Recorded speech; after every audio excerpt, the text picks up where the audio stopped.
परिचय। नमस्कार दोस्तों, यहां दिए गए चित्रों को देखिए। ऊंट, याक, गिलहरी, सांप सभी स्थलीय जीव हैं, लेकिन इनके भौतिक अभिलक्षण और व्यवहार एक दूसरे से काफी भिन्न हैं। इसी प्रकार कैक्टस, जल हायसिंथ और हाइड्रिला जैसे पादप भी अपने भौतिक स्वरूप और व्यवहार में परस्पर भिन्न हैं। सभी जंतु और पादप अपने परिवेश में जीवित रहने के अनुकूल विभिन्न विशेषताएं विकसित कर लेते हैं। आइए सजीवों और उनके परिवेश के बारे में और जानें।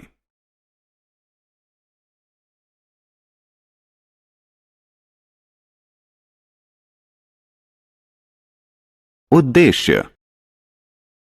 इस पाठ के अंत में आप निम्न करने में सक्षम हो जाएंगे: सजीवों के अभिलक्षण पहचानने में, जंतुओं और पादपों के चरित्रगत अभिलक्षणों का वर्णन करने में।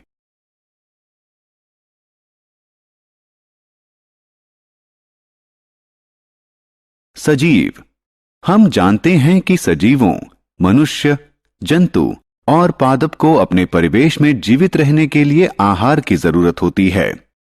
उनके भौतिक रूप में काफी विभिन्नता होती है, लेकिन वे सभी अपने जीवन में बढ़ते और विकसित होते हैं।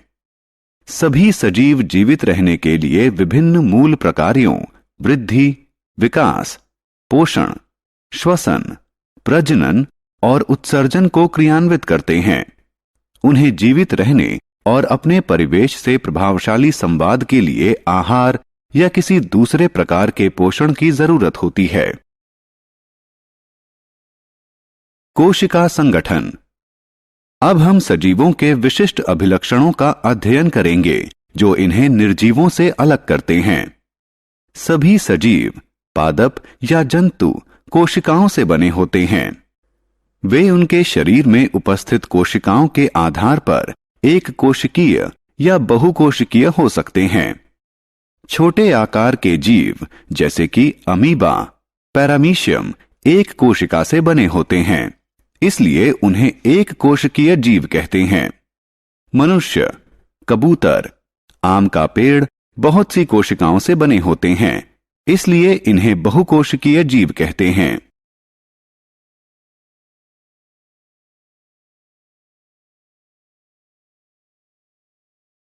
पोषण और गति। सजीवों की एक अन्य विशेषता है पोषण। सभी सजीवों को वृद्धि और जीवित रहने के लिए पोषण की आवश्यकता होती है। पादप सूर्य के प्रकाश की उपस्थिति में अपना आहार प्रकाश संश्लेषण की प्रक्रिया द्वारा निर्मित कर लेते हैं, जबकि जंतु अपने आहार के लिए पादपों पर निर्भर होते हैं। सजीवों की एक अन्य विशेषता है गति। सभी सजीव अपनी इच्छा के अनुसार गति कर सकते हैं। लोगों का चलना, मेंढक का फुदकना और सांप का रेंगना गति की क्रियाएं हैं। इसी प्रकार पादप भी गति करते हैं, लेकिन वो अपना स्थान नहीं बदलते। कद्दू की लता अपने आधार की दिशा में गति करती है।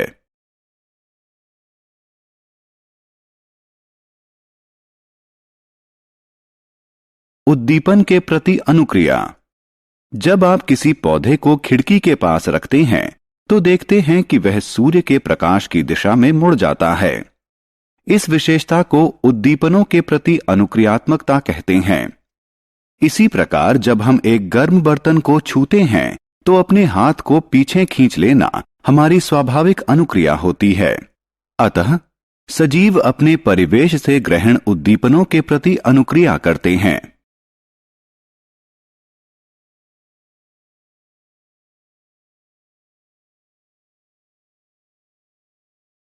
श्वसन। श्वसन सजीवों की एक आवश्यक विशेषता है। श्वसन की प्रक्रिया के लिए उन्हें ऑक्सीजन की आवश्यकता होती है। जीव ऑक्सीजन को सांस के रूप में अंदर लेते हैं और कार्बन डाइऑक्साइड को सांस के रूप में बाहर छोड़ते हैं। शरीर में जाने वाली ऑक्सीजन ऊर्जा उत्पन्न करने के लिए आहार को ऑक्सीकृत करती है। फिर इस ऊर्जा का प्रयोग शरीर द्वारा जीवन की विभिन्न गतिविधियों को संपन्न करने में किया जाता है। पौधे अपने पत्तियों और तनों के बाह्य परत पर उपस्थित सूक्ष्म छिद्रों की सहायता से श्वसन करते हैं।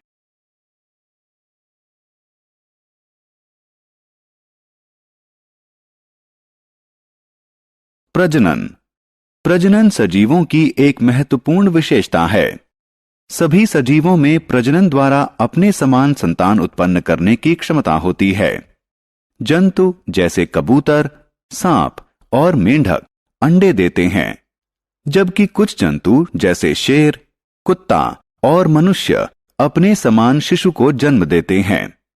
पौधे बीज या पौधे के किसी अन्य अंग के माध्यम से प्रजनन करते हैं।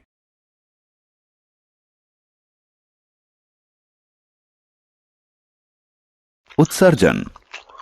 जंतुओं को वृद्धि और विकास के लिए आहार की आवश्यकता होती है। हालांकि पाचन प्रक्रिया के दौरान शरीर में बहुत से अपशिष्ट पदार्थों का निर्माण होता है, जो शरीर के पोषण में किसी प्रकार का योगदान नहीं करते। इसीलिए वो हमारे शरीर से उत्सर्जित हो जाते हैं। शरीर से अपशिष्ट पदार्थों के निष्कासन के प्रक्रम को उत्सर्जन कहते हैं। पौधे अपशिष्ट पदार्थों को वाष्प, लासा और राल के रूप में उत्सर्जित करते हैं। सभी सजीवों का जीवन चक्र सीमित होता है। भिन्न भिन्न पौधों और भिन्न भिन्न जंतुओं के लिए जीवन चक्र भिन्न भिन्न होता है, लेकिन अंत में एक दिन वो मरते हैं। सभी जीवों और पौधों की मृत्यु होती है।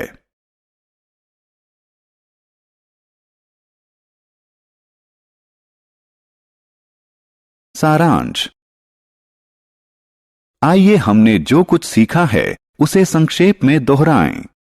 सभी सजीव जंतुओं और पादपों का निर्माण कोशिका से होता है। सभी सजीवों को वृद्धि के लिए पोषण की आवश्यकता होती है। सभी सजीव अपनी इच्छा से गति करते हैं। सभी सजीव ऑक्सीजन को श्वास के रूप में अंदर लेते हैं और कार्बन डाइऑक्साइड को श्वास के रूप में बाहर छोड़ते हैं। सभी सजीवों का जीवन चक्र सीमित होता है।